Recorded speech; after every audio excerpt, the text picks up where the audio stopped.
27 Agustus 2021 pukul 20 sampai 22 Indonesia Barat. Bapak Ibu, penting kiranya kami sampaikan terlebih dahulu bahwa acara ini diselenggarakan oleh komunitas sejarah Uzbek History of Indonesia dan Sultan Adil Institute. Acara ini bertujuan untuk memberikan pemahaman baru tentang Jaya dan Borobudur berdasarkan hasil penelitian dan riset oleh masing-masing narasumber yang bersifat akademiknya. Alhamdulillah, acara ini juga mendapat respon yang luar biasa dari para pecinta sejarah di seluruh Indonesia telah hadir dan telah bergabung di Jakarta. Lebih dari 200 pendaftar dari berbagai wilayah seperti dari wilayah Jawa, NTT, Sumbar, Riau, Bali, Sulsel, Lampung, juga dari Sumut, Jambi, bahkan dari ada beberapa peserta dari negeri sahabat seperti negara Malaysia ya, dan juga bahkan ada dari India. Para partisipan kita juga berasal dari berbagai instansi dan organisasi yang beragam, seperti halnya dari kampus Universitas Negeri Surabaya, kemudian dari Universitas Singapura Bangsa, dari IAI Bunga Bangsa, Unit Jambi, UIN Sunan Kalijaga Yogyakarta, juga ada dari Universitas Airlangga, dari LSM Gedung Kritis, kawan-kawan kita dari Ikatan Arkeologi Indonesia, dari Lembaga Olah Kajian Nusantara, juga ada dari Karang Taruna, dan masih banyak lagi partisipan yang berasal dari universitas dan organisasi yang tidak dapat kami. Baik kawan-kawan, Bapak Ibu semua, sebelum mulai acara, saya perkenalkan terlebih dahulu moderator kita pada malam ini, yaitu Sultan Adil. Beliau adalah seorang wirausahawan di bidang properti, penulis serta peneliti di Sultan Adil Institute. Beliau juga merupakan seorang politikus dan saat ini sebagai pengurus DPP PBB ya, Ketua DPP Forum Komunikasi Muslim Indonesia juga ya, FKMI, dan juga pendiri atau pembina Yayasan Masjid Darussalam Pilani 24. Baik, langsung saja kepada Kanda Sultan. Assalamualaikum, Be. Waalaikumsalam. Ya. Ada ya? Saya duluan ya, Be. Nanti kita. Oke, monggo. Ya, Monggo. ya. Ya. Ya. Terima kasih, Mbak Be. Saya mulai dulu. Bismillah secara umum saja ya. Assalamualaikum warahmatullahi wabarakatuh. Assalamualaikum warahmatullahi wabarakatuh. Om Swastiastu. Salam Rahayu, salam sejahtera, Rahayu untuk bangsaku Indonesia, Nusantara.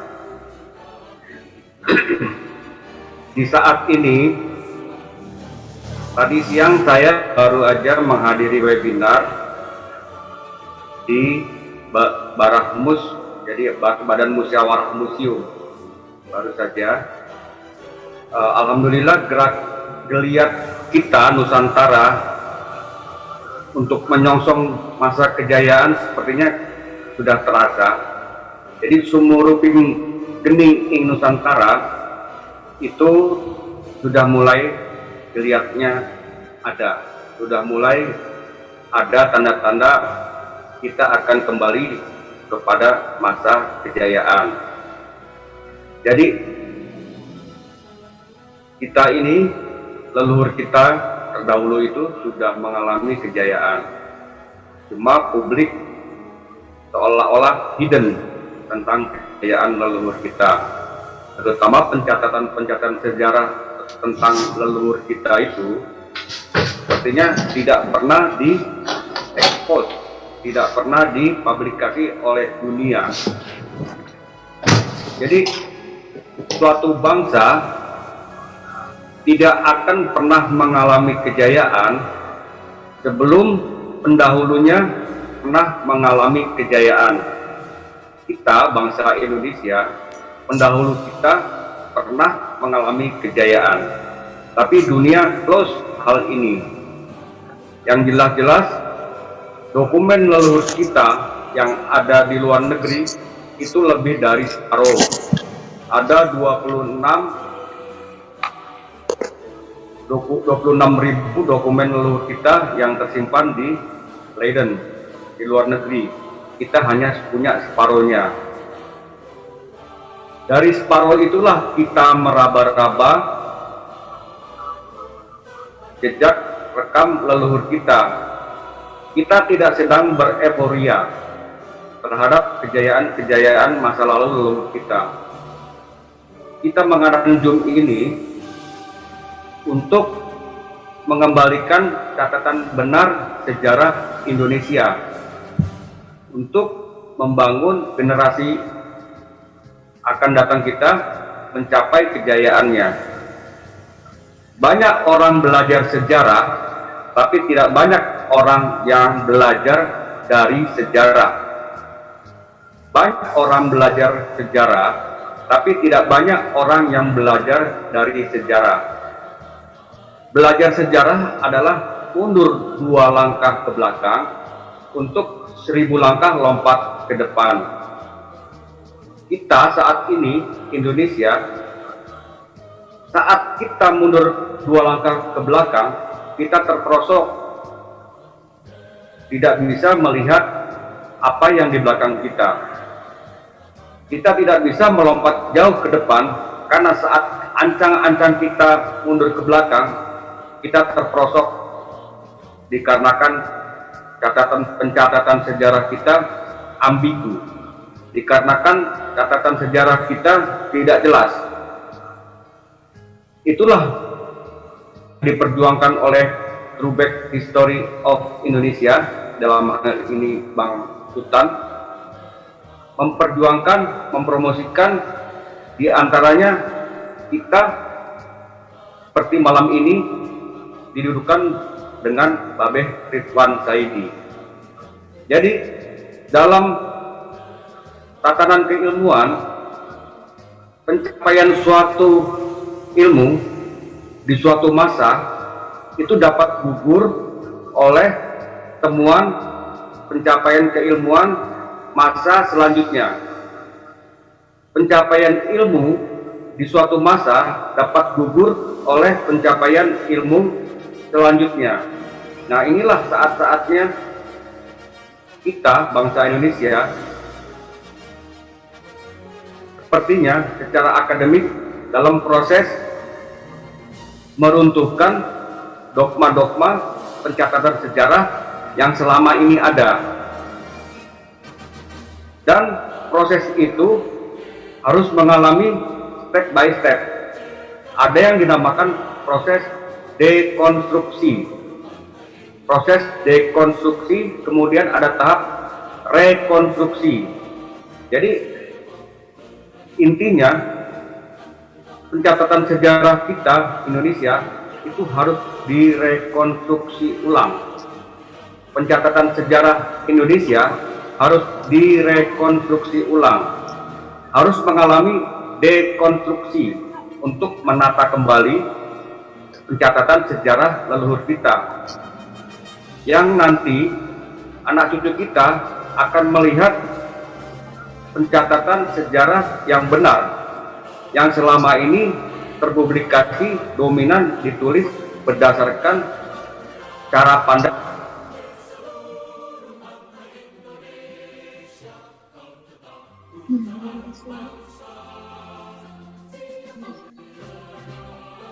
Suaranya hilang, Pak. Mohon dibuka mic-nya. Udah dari kepencet dari Pak. Ya, silakan. Baik, silakan dilanjutkan. Jadi kita harus merekonstruksi ulang pencatatan sejarah kita, merekonstruksi ulang pencatatan sejarah Indonesia. Inilah yang harus dikerjakan oleh para ilmuwan, para akademisi, para sejarawan yang harus bekerja keras untuk menata ulang, merekonstruksi catatan sejarah Indonesia. Proses-proses itu harus mengalami dekonstruksi.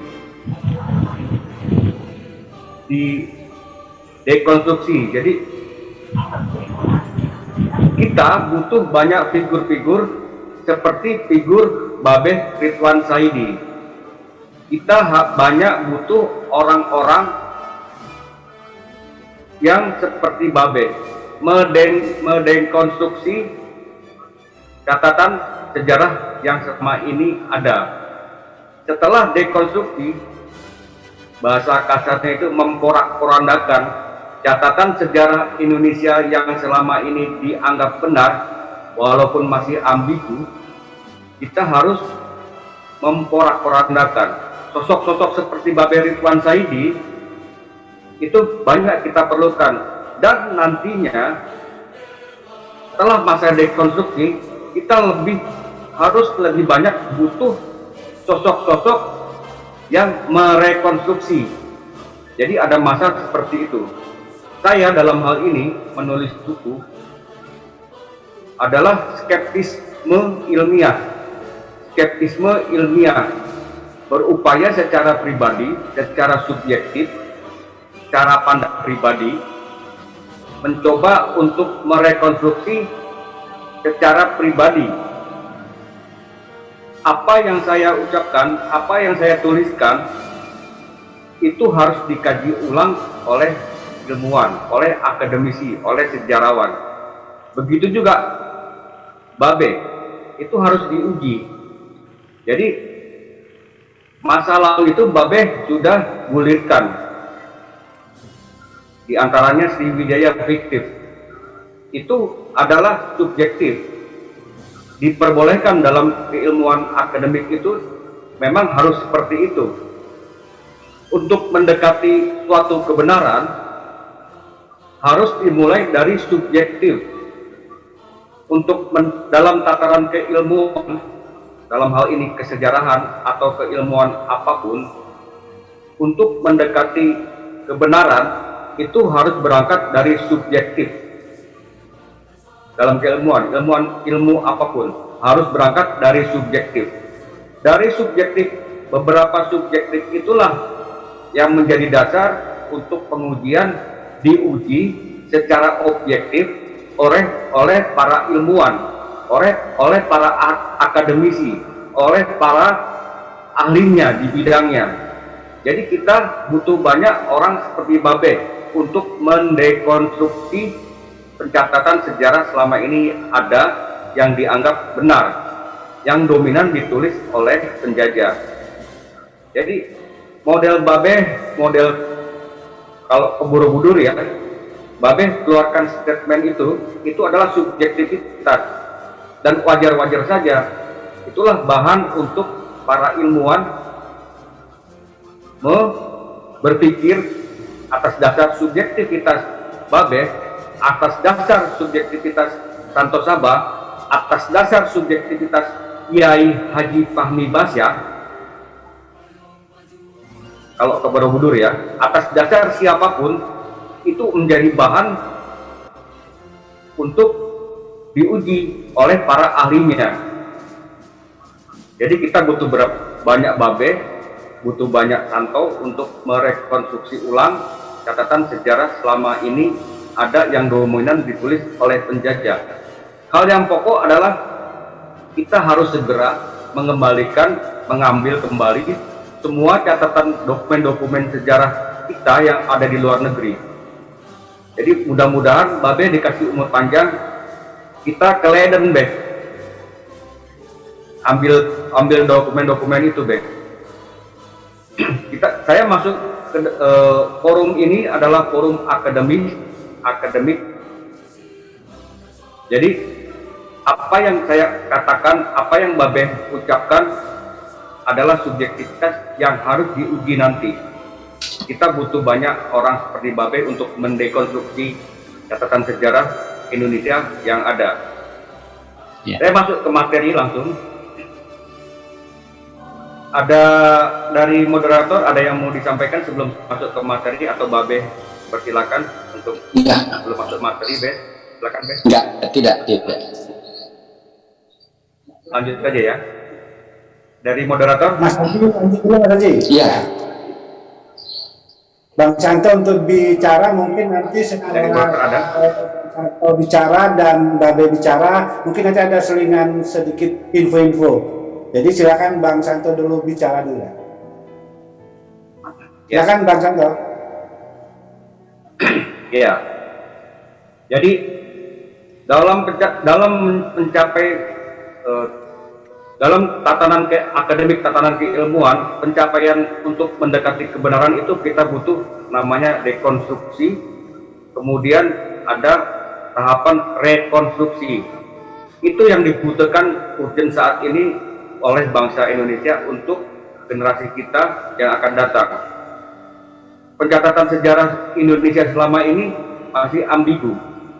Borobudur pun masih banyak klaim-klaim yang versi subjektivitas, diantaranya adalah saya, begitu juga Babe, dan itu diizinkan dalam hal keakademikan untuk menjadi bahan pertimbangan para ahlinya, para ilmuwannya, para akademisinya untuk seperti apa yang sebenarnya. Saya masuk dalam materi saya ya. Hal yang pokok menurut saya adalah dalam pencatatan sejarah Indonesia adalah hal yang pokok ini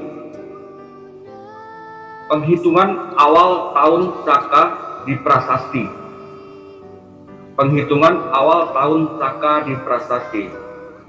Saya berpendapat pribadi, hal inilah yang menyebabkan sejarah kita hilang sebelum tahun 78 Masehi. Selama ini awal penghitungan tahun Saka 78 Masehi, para akademisi itu, para ahli sejarawan itu tidak pernah kita mendapatkan secara literasi itu dasarnya apa menghitung awal tahun Saka 78 Masehi. Hal itulah yang menjadi tanda tanya besar bagi saya untuk mencari kemudian melakukan penelitian pribadi yang sekarang sudah difasilitasi oleh Rubek History oleh Bang Sultan itu, melakukan riset, penelitian, eksplorasi ke lokasi untuk mencari data-data valid langsung ke lokasi tanpa dokumen-dokumen lengkap yang seharusnya 26 dokumen itu yang diledan itu menjadi dasar para akademisi untuk melakukan pencatatan ulang sejarah negeri ini. Dari catatan yang tersisa 10,3 ribu itu, kita dominan, saya pun berusaha meraba-raba mencari kebenaran sejarah kita, terutama dalam hal ini adalah Borobudur. Itu sulit sekali kita menemukan data-data valid tentang Borobudur. Jadi 10 tahun saya mempelajari tentang Borobudur termotivasi oleh karya Bapak Kiai Haji Fahmi Basya. Beliau mengatakan Borobudur dibangun oleh Sulaiman. Itu memancing saya untuk menyelidiki benarkah. Dari penelitian 10 tahun terhadap Borobudur itulah saya menemukan banyak bukti-bukti baru bahwa pencatatan sejarah selama ini tentang Borobudur itu menurut saya tidak demikian. Ditambah lagi setelah saya melakukan eksplorasi pribadi ke Candi Muara Takus di Kampar. 1 bulan saya eksplorasi di sana, saya banyak temukan hal-hal yang bisa meruntuhkan labeling selama ini tentang Borobudur dan pencatatan sejarah leluhur kita. Hal yang pokok tentang penemuan saya pribadi ya yang harus diuji ini, bahwa saya tidak sependapat penghitungan awal tahun Saka di Prasasti itu dimulai 78 Masehi. Yang saya dapatkan 78 Masehi itu adalah leluhur kita yang menaklukkan Raja Salivahana di India Selatan. Di saat itulah raja setempat yang ditaklukkan oleh leluhur kita yang bernama Cakya Saka. Saka itu di Indonesia, di Nusantara tersebar ratusan prasasti berangka tahun Saka. Tapi saya tidak yakin tahun Saka itu dimulai 78 Masehi. Temuan-temuan terbaru tentang candi itu yang mengabarkan bahwa ada peradaban maju sebelum bernama Nusantara itu mengabarkan lebih dari 78 Masehi. Jadi menurut saya pribadi angka tahun 78 Masehi yang dilabelkan untuk menghitung awal tahun Saka di prasasti di Nusantara, itu yang saya dapatkan adalah saat Raja Salivahana di India Selatan sana memulai angka tahunnya di 78 Masehi. Itulah Raja Salivahana memulai angka penghitungan awal tahunnya adalah 78 Masehi. Salah kaprahnya Indonesia Nusantara, sumber kaum Sakanya itu dipakai untuk menghitung angka tahun catatan-catatan yang ada di prasasti dimulai 78 Masehi. Nah, itu yang menyebabkan catatan sejarah kita seolah-olah kalau kita mengamini sepakat menghitung awal tahun Saka di prasasti 78 Masehi, berarti tidak ada sejarah, tidak ada peradaban sebelum 78 Masehi. Itu secara logika dapat diterima oleh umum jika awal tahun Saka itu 78 Masehi. Maka publikasi tentang primitif animisme di leluhur kita dianggap benar. Itu faktanya. Dari hasil penyelidikan saya, tidak demikian. Awal Saka itu tidak 78 Masehi karena banyak temuan-temuan yang mengabarkan bahwa sudah ada peradaban sebelum 78 Masehi. Kemudian publikasi animisme, dinamisme terhadap leluhur kita itu salah besar. Saya temukan hasil penelitian bahwa leluhur kita itu sudah berketuhanan, sudah yang Widi Tunggal, jauh sebelum ajaran yang bernama agama masuk ke Nusantara. Sebelum ajaran yang bernama agama masuk ke Nusantara, leluhur kita sudah mengakui satu Tuhan, yang Widi Tunggal, yang Maha Oso, kata di Sumatera. Di Bali itu yang Widiwase. Itulah di beberapa daerah meyakini adanya Tuhan, dan itu menggugurkan bahwa leluhur kita bukan animisme, dinamisme. Itulah publikasi penjajah terhadap leluhur kita yang ingin menguasai dan ingin merampok kekayaan kita. Publikasi seperti itu. Yurilina mengatakan dalam bukunya bahwa sejarah Indonesia sudah dibengkokkan, oleh Belanda, oleh penjajah. Jadi benar kata banyak orang bahwa sejarah adalah tulisan dari pemenang. Setelah kita merdeka beberapa tahun ini, pencatatan sejarah masih versi bangsa yang menguasai. Ini hal yang penting. Malah sekarang ada wacana untuk menghapuskan sejarah. Jika ada niatan untuk menghapus sejarah di Nusantara, itu sangat berbahaya. Sama dengan bunuh diri. Tanpa sejarah, suatu bangsa tidak mengenal dirinya, tidak mengenal jati dirinya. Kalau tidak mengenal dirinya terdahulu, maka dia gampang untuk melompat jauh ke depan.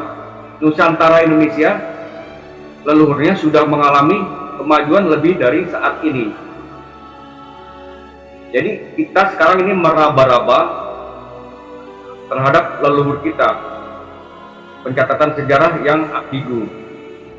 hasil eksplorasi saya di Muara Takus itu banyak temuan-temuan yang meruntuhkan pencatatan sejarah selama ini.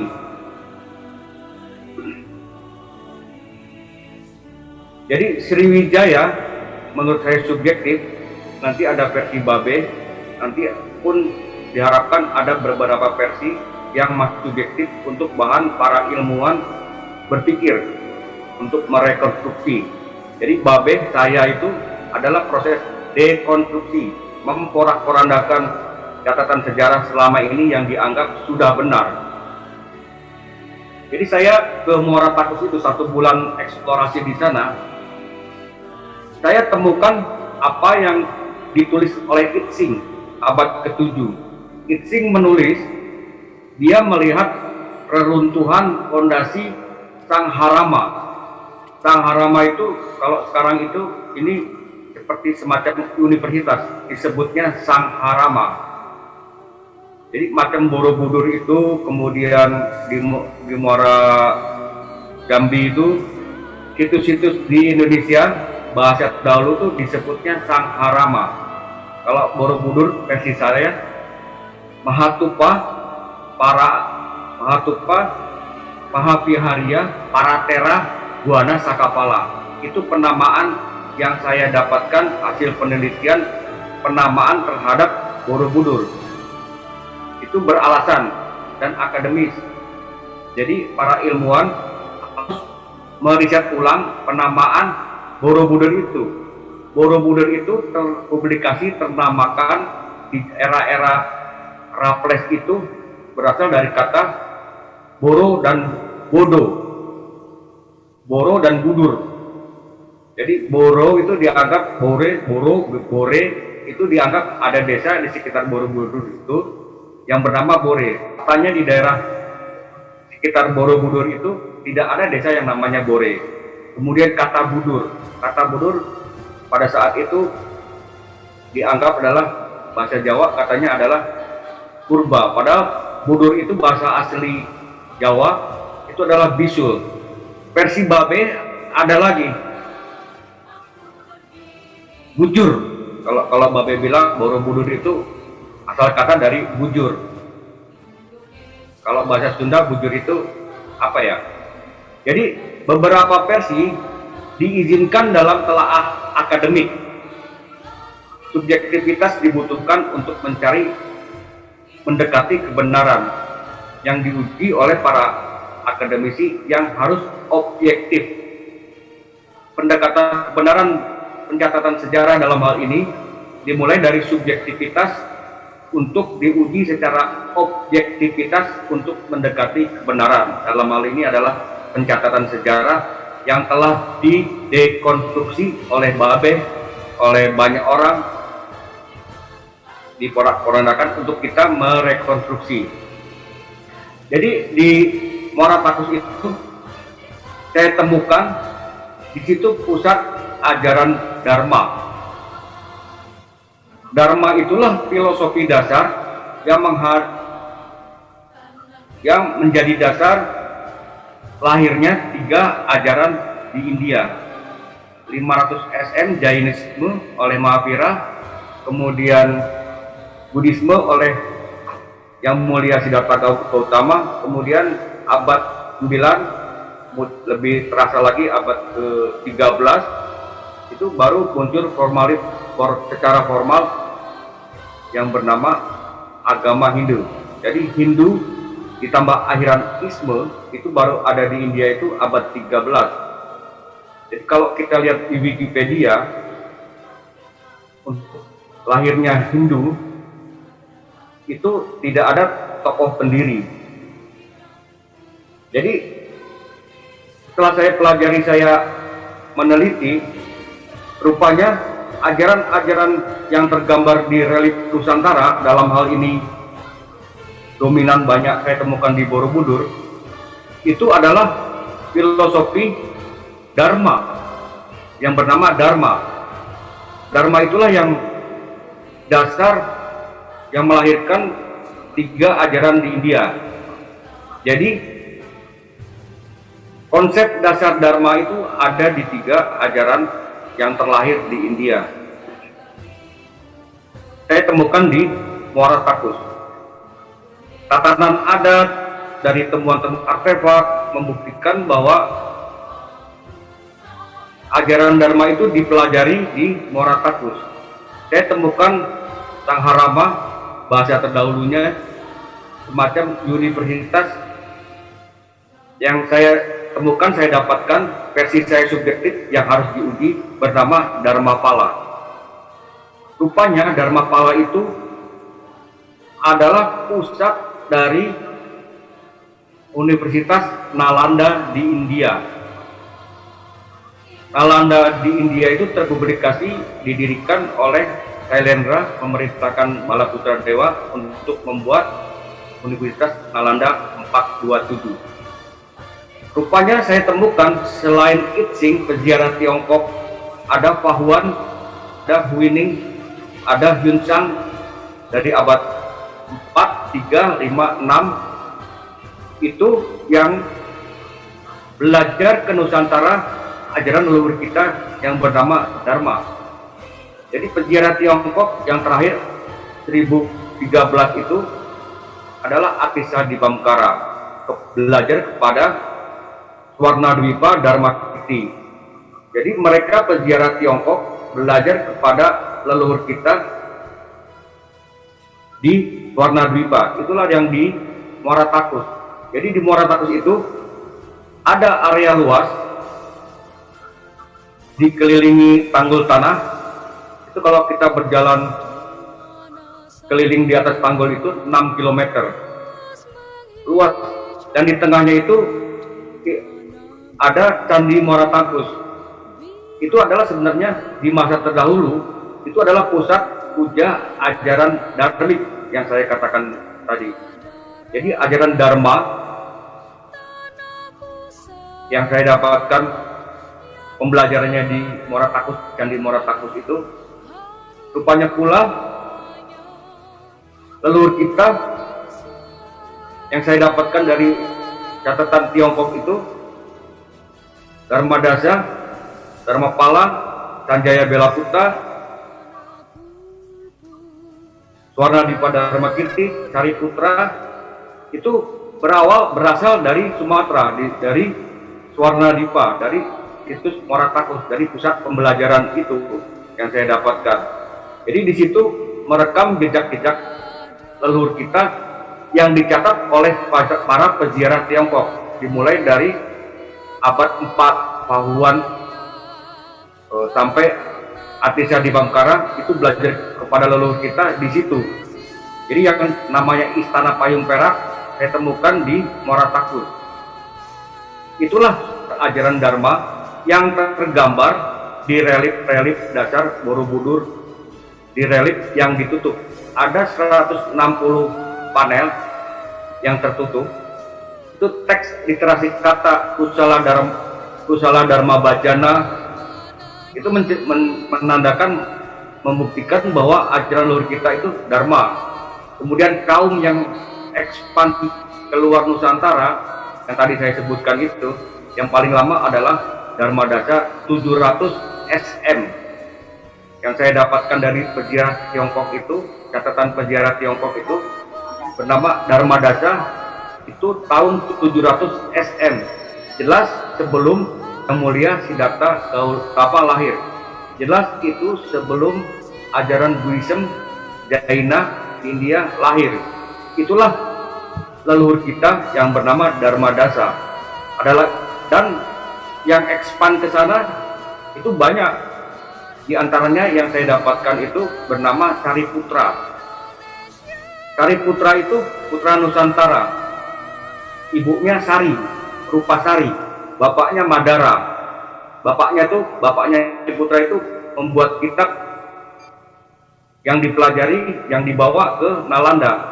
Itulah leluhur kita yang bernama Sariputra.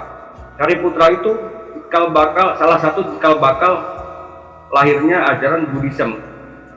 Jadi anaknya Yang Mulia Siddhartha Gautama, Rahula itu belajar kepada leluhur kita yang bernama Sariputra diantaranya. ada Sanjaya sebelumnya, ada lagi Dharmapala sebelumnya. Jadi Universitas Nalanda itu terpublikasi saat ini hanya mempelajari Buddhism.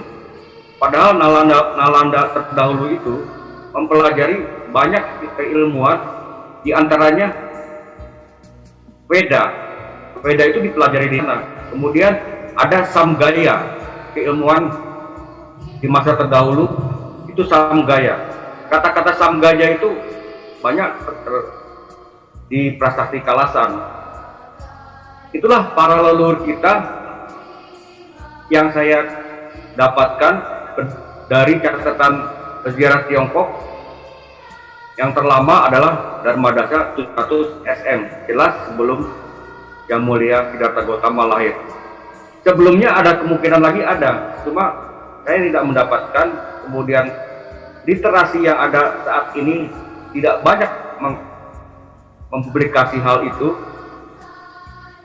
Jadi kaum Saka yang prasastinya banyak di Nusantara, Saka adalah Mahecakya, Cakya itu kalau kaum Saka. Kosong nggak? Tergambar di relief dasar yang tertutup dengan teks literasi kata Mahecakya. Begitu juga filosofi dasar Dharma. Dharma itu terekam di relief dasar Borobudur dengan literasi kata Kusala Dharma Bajana diantaranya. Kemudian Vinaya Dharma Kaya Cita. Jadi literasi-literasi kata yang ada di dalam itu Dharma itu menandakan bahwa leluhur kita itu sudah menganut ajaran yang bernama Dharma. Versi saya menyebutnya Dharmic original untuk membedakan bahwa falsafah leluhur kita yang bernama Dharma itu bukan Buddha, bukan Jaina, bukan Hindu. Itulah filosofi ajaran leluhur kita Dharma yang dipelajari di Muara Takus, di Candi Muara Takus.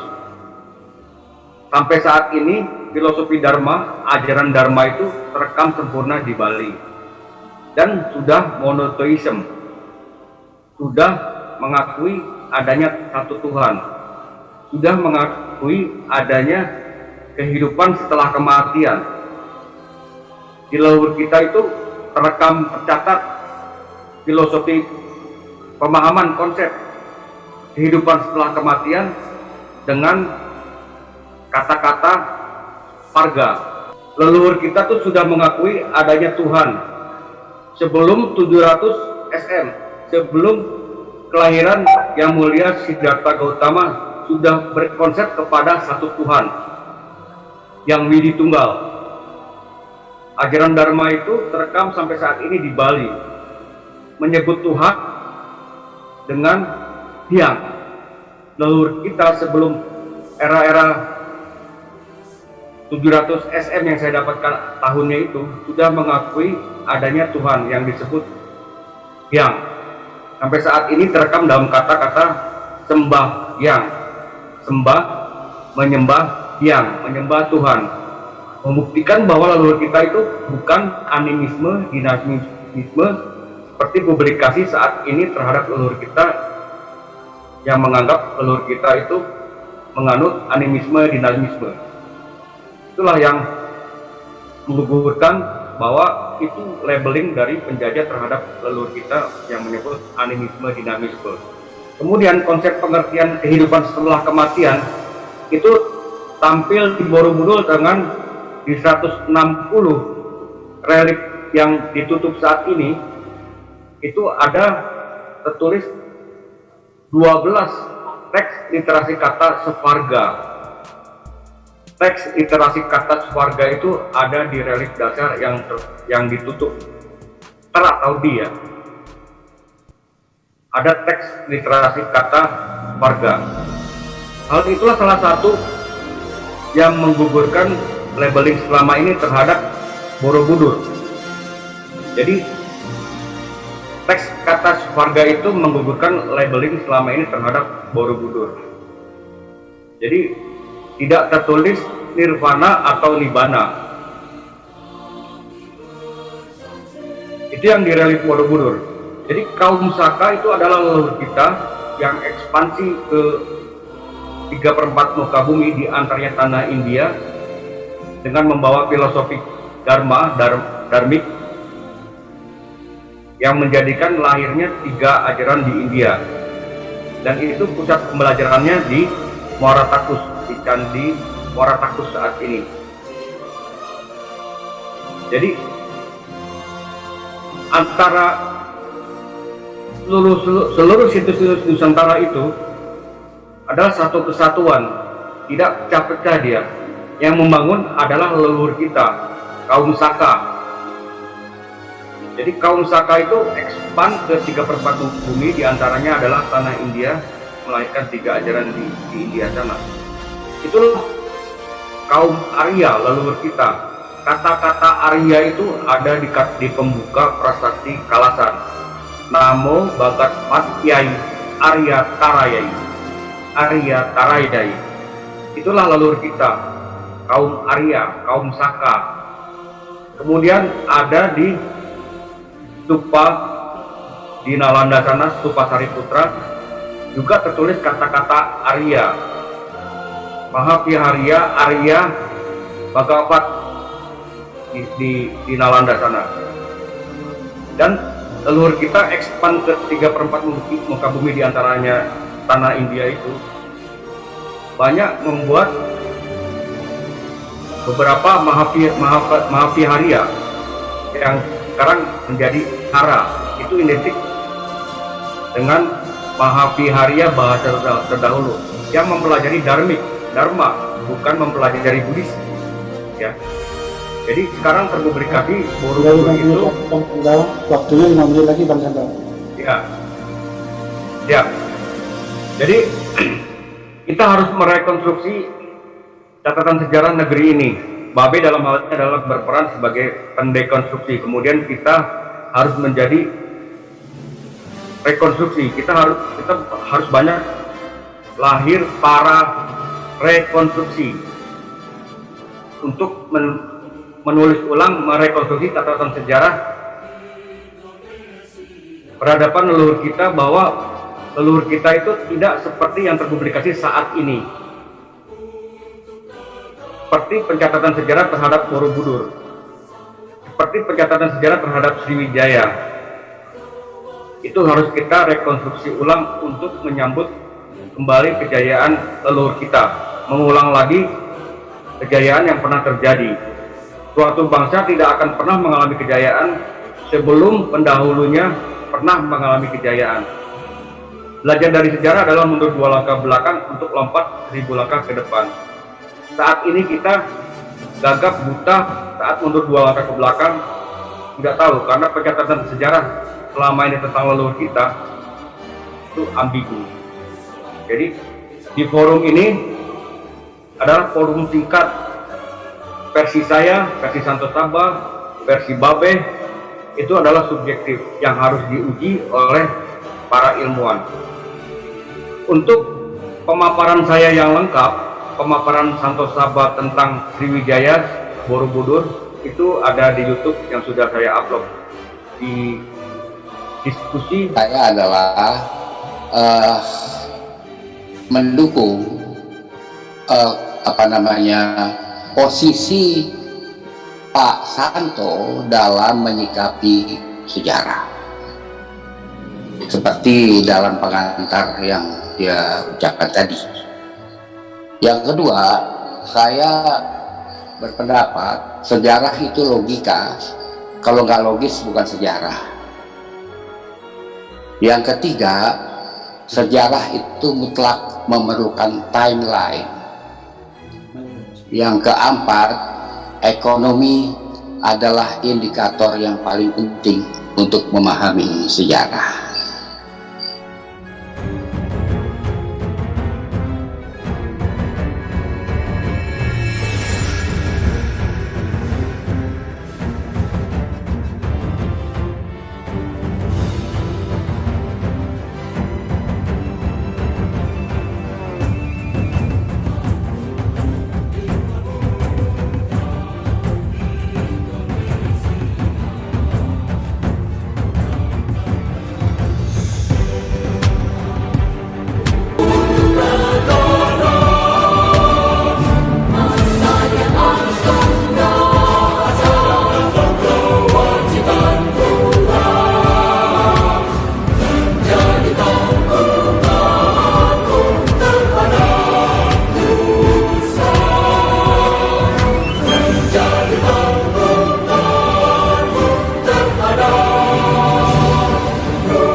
Gunung Peru.